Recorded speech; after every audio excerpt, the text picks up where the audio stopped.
It was a cool autumn morning and the campaign rally for President Donald Trump was in full swing. Karoline Leavitt, the White House press secretary, was on the ground, tirelessly working to manage the logistics and make sure the media's coverage of the event was positive. As the team moved from one location to the next, Karoline found herself walking through the crowded streets of Philadelphia where the latest rally was taking place. She was on her usual mission to maintain the image of the president, making sure the narrative stayed in his favor. But today something felt different. Something in the air made her uneasy, though she couldn't quite put her finger on it. She had been on countless campaigns before, faced enormous crowds, and dealt with angry protesters, but today there was a heaviness in her heart. As she walked past the bustling crowd of supporters, she caught sight of a woman sitting on the sidewalk with a small cardboard sign that read, "Hungry. Anything helps." The woman was in her late 30s, wearing a ragged coat and shoes that seemed a size too big for her feet. Her face was weathered from years of hardship and her eyes looked tired but hopeful. Karoline's mind immediately shifted back to her busy schedule. There was no time to stop. She had press conferences, speeches to help coordinate, and more interviews scheduled for the day. But as she glanced down at the homeless woman, her heart softened. The woman looked up at Karoline and gave her a small, almost embarrassed smile. Without a word, Karoline instinctively reached into her bag, grabbed a granola bar, and handed it to the woman. "Here," she said quietly. "I hope this helps." The woman's smile grew a little wider. "Thank you," she said, her voice rough from disuse. "I haven't eaten in 2 days." Karoline hesitated, staring at the woman for a moment longer than usual. There was something about her, something that tugged at Karoline's heartstrings. Before she could turn away, the woman spoke again. "Ma'am, could you spare any more? Just something to fill my stomach, anything. I'm not asking for much. Just some food." For a brief moment, Karoline stood still, the words sinking into her heart. She had always been a person who believed in giving back when she could. But this was different. She had seen homelessness on the campaign trail before, but this woman's plea felt more real, more desperate. Karoline didn't know what had possessed her, but instead of walking away, she found herself asking, "What else do you need?" The woman looked up at her in surprise. "I don't need much, really. Just some food, ma'am. Just anything." Without another word, Karoline looked around, trying to see if there was somewhere nearby where she could buy something more substantial. She knew the rally would have food trucks, but time was short. But something in her gut told her to stay. "I'll be right back," Karoline said as she walked towards the food vendors. Karoline swiftly walked toward the food trucks lining the street, her mind racing. She wasn't sure what had compelled her to engage with the woman. After all, her job was about ensuring that the media and the rally stayed on track, not getting involved with the personal struggles of those on the streets. Yet, the woman's eyes, those deep, tired eyes, stayed with her, gnawing at her conscience. As she reached the food vendors, she quickly purchased a warm meal, complete with a sandwich, a bottle of water, and a bag of chips. She could have easily handed the food off to someone else and gone back to her duties, but there was something inside her urging her to return to that woman. Maybe it was the pang of empathy. Or perhaps it was the fact that in all the years she had been working tirelessly to advance the president's image, she had never felt this kind of personal connection with anyone. Karoline returned to the spot where she had left the woman, but the streets had grown even more crowded and she had trouble locating her. She scanned the faces of the pedestrians, but the woman was nowhere to be seen. Just as she was about to give up, she heard a faint voice calling out, "Ma'am? Ma'am?" Karoline turned toward the sound, her heart skipping a beat when she saw the woman walking toward her, albeit slowly, her feet dragging with exhaustion. She looked even thinner than before, her cheeks sunken and pale from lack of food and shelter. I didn't want to bother you," the woman said with a weak smile. "I figured you had better things to do than help someone like me." Karoline was taken aback. There was something humbling about the woman's humility, something that made her even more determined to help. No, Karoline replied quickly, her voice soft. "You're not bothering me. Here." She handed the woman the meal she had just bought. "Please. I don't want to see anyone go hungry." The woman took the food, her eyes glistening with unshed tears. "Thank you so much," she said, her voice breaking slightly. "You don't know how much this means to me." Karoline could barely understand the emotions swirling in her chest as she watched the woman's trembling hands clutch the food. In that moment, Karoline felt the weight of her own privilege. She had grown up with everything she could ever want, never having to worry about where her next meal would come from. But this woman, this stranger on the street, had been fighting a battle that Karoline had only ever seen from a distance. The woman started, but she faltered, not knowing what to say. Karoline, feeling an overwhelming sense of compassion, sat down on the curb beside her. "Tell me your name," she said gently. I want to know who you are. The woman hesitated, glancing around nervously. My name's Carla, she said finally. Carla Peterson. Karoline smiled softly. It's nice to meet you, Carla. I'm Karoline. For a few moments, they sat together in silence. The noise of the rally seemed to fade as Karoline focused on Carla's story. There was no rush, no agenda. Karoline didn't need to get back to the event right away, this was more important. Carla, feeling the warmth of someone actually listening to her, began to open up. I used to have a job, you know? I worked as a waitress for years. But one thing led to another and I lost it. Rent got behind and soon enough I was out on the streets. It's not easy to ask for help, but when you've got nothing, you do what you can. Karoline nodded, her heart breaking with each word. She could see how difficult it was for Carla to speak of her past. But it was in these moments that Karoline began to realize how much she had taken her own comfortable life for granted. I didn't mean to drag you into my problems, Carla continued, trying to wipe away the tears that had begun to form in her eyes. You're busy with your campaign. I know I'm just one of many. Karoline shook her head. You're not just one of many. You're a person. And you matter. She hesitated before adding, I know this sounds strange, but I want to help you. I can't promise I can fix everything, but I can try. Carla looked at her in disbelief. Why would you want to help someone like me? Karoline took a deep breath, feeling a weight she hadn't realized she was carrying lift a little. Because everyone deserves a chance. No one should have to go without food. No one should have to feel invisible.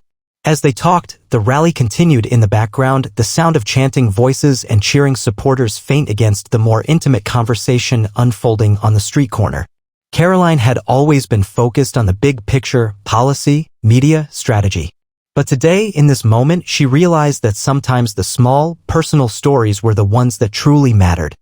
As the crowd around them continued to grow, the bustling noise of the rally seemed like a distant hum, almost like it was happening in another world. For Karoline, this moment with Carla was something she had never experienced before on the campaign trail. She was used to being surrounded by people, but they were usually well-dressed, educated, and in a similar socio-political circle. This moment, this conversation was raw and real, something much deeper than any talking point or campaign slogan. Karoline was beginning to understand what she had been missing all this time. Despite the gloss of politics and the constant need to project a perfect image, people like Carla, people with real struggles, real stories, were the heart of America. It wasn't the political speeches, the rallies, or even the media frenzy that defined the country.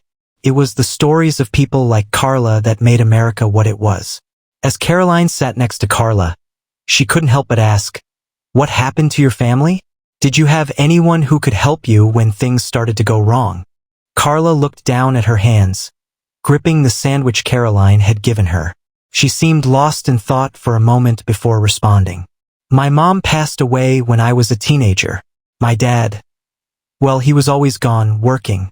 I tried to get by after I turned 18, but, life just doesn't always go as planned. I got married young, and for a while I thought that was going to be my way out. But things went south.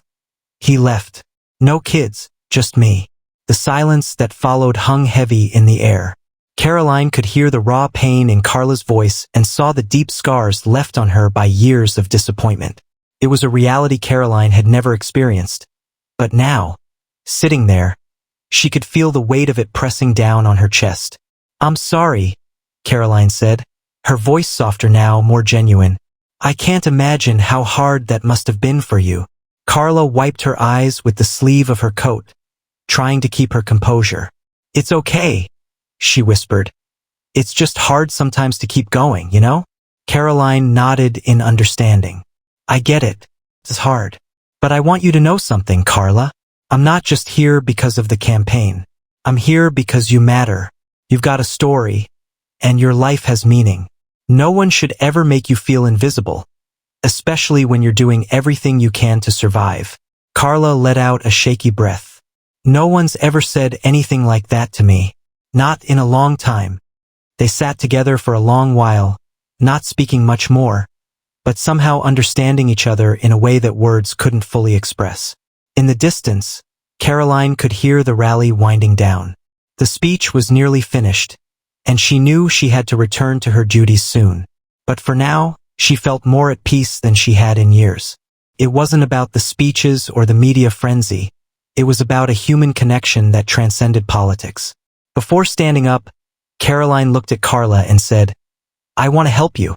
I may not be able to change everything overnight, but I can try. You're not alone." Carla's eyes widened in disbelief.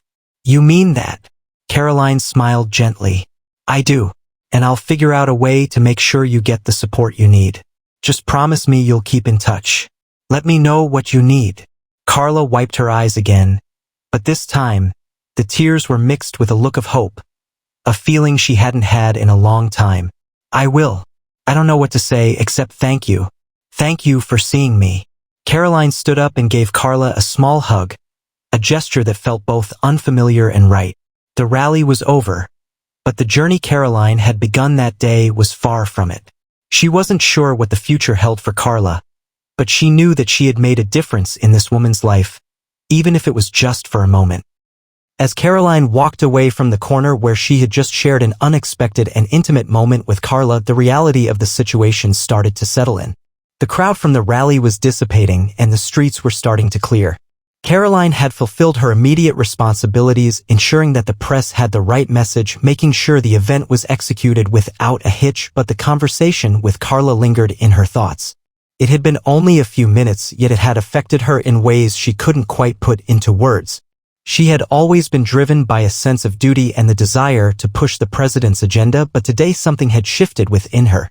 She had realized, perhaps for the first time, how insulated she had become from the struggles of ordinary people. She had spent so many years focused on the media, the policy, the political narratives, that she had forgotten about the very people who made those policies necessary, the everyday Americans who were just trying to survive. Karoline's phone buzzed in her pocket, pulling her out of her thoughts. It was a message from the campaign team asking where she was. The press conference was over and they needed her to brief the media on the next step of the campaign. She glanced at her phone and felt a pang of guilt. She was supposed to be back in the thick of the political hustle, but instead she found herself torn. Before responding to the message, Karoline paused for a moment.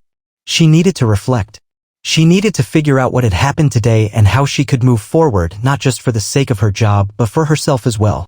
She took a deep breath and tapped out a quick response, letting the team know she would be back shortly.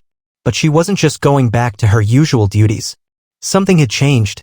She had seen a part of America she had never truly acknowledged, and now she couldn't ignore it. Later that evening, as Karoline returned to her hotel room, she found herself thinking more and more about Carla.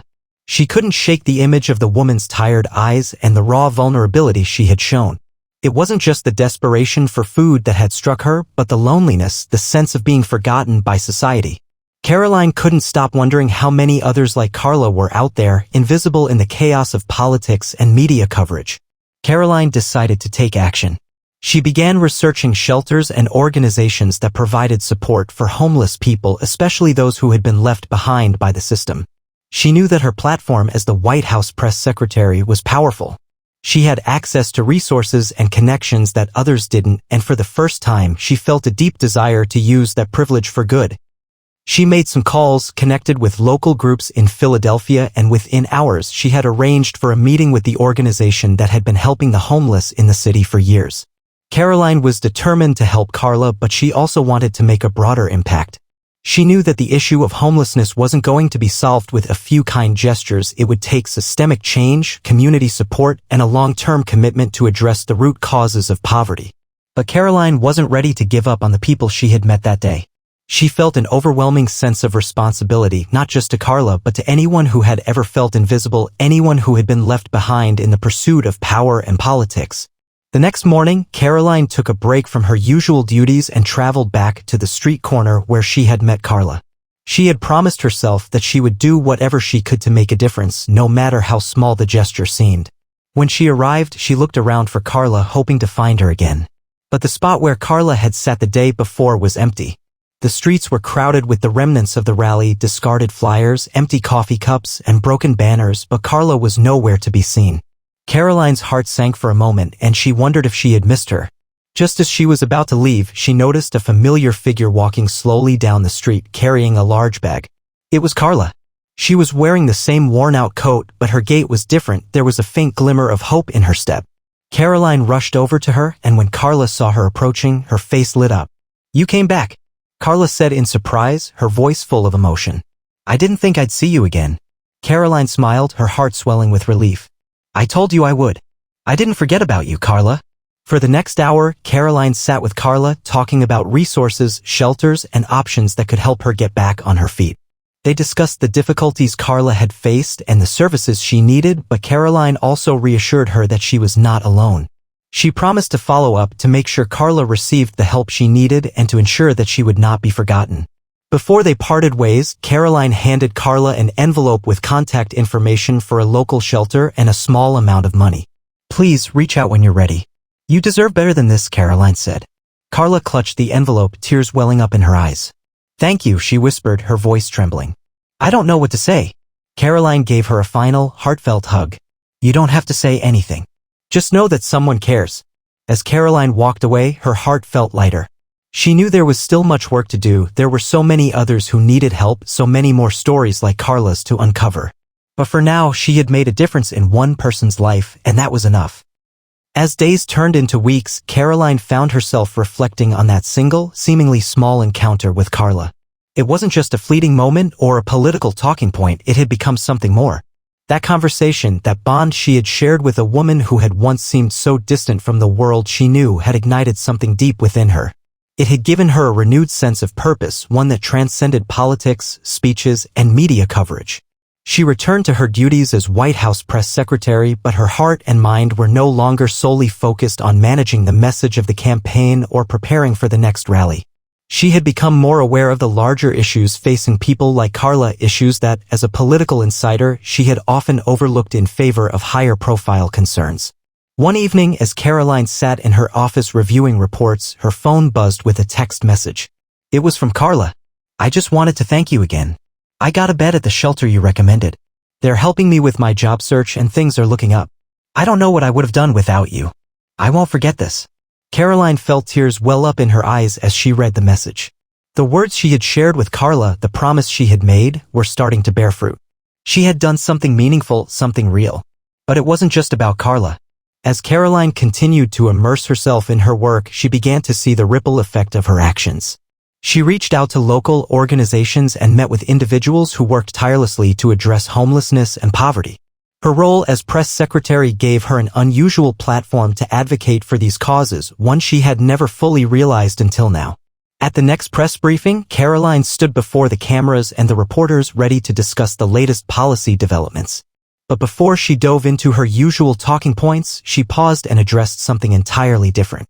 I know many of you here today are focused on politics, on the strategies that move our country forward, she began, her voice steady but emotionally charged. But today, I want to take a moment to acknowledge the people who often get overlooked in our discussions, the ones who are struggling, the ones who are invisible. There was a pause in the room, the reporters taken aback by her shift in focus. I met a woman recently, a homeless woman who reminded me of the importance of human connection. She was just one person, but her story, her struggle, was a stark reminder of the issues that go unnoticed. We need to do more for the people who are living on the fringes of society. We need to ensure that no one is left behind, no matter their circumstances. For a few seconds, there was nothing but silence. Karoline could feel the weight of her words hanging in the air. It was a stark contrast to the usual discussions that filled the briefing room. But Karoline knew it was time to speak out for the voiceless. The reporters, often focused on the day's political drama, seemed to take a moment to digest what Karoline had said. One of them, after a long pause, raised his hand. Are you suggesting a change in the administration's approach to homelessness? Karoline nodded. Yes, we need to be more proactive, to invest in programs that not only provide immediate relief but also long-term solutions.